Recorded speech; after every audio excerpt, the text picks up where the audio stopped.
Ready to supercharge your WhatsApp marketing and connect with your audience on a whole new level using Wati. First, let's segment your audience by uploading your contact list to Wati and organizing it by creating targeted categories based on interests, demographics, or purchase history. This will ensure your messages resonate with the right people. Now, craft engaging content.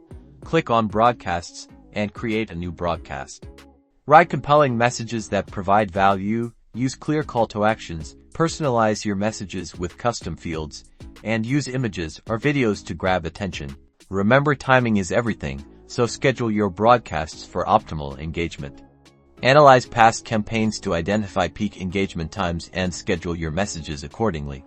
It's crucial to adhere to WhatsApp's guidelines, familiarize yourself with their business policies to avoid spamming and ensure you're compliant with opt-in requirements, respecting user preferences and maintaining a positive sender reputation. Finally, track the performance of your bulk WhatsApp campaigns and use the built-in analytics to measure delivery rates, open rates, and click-through rates, and then refine your strategy based on what works best.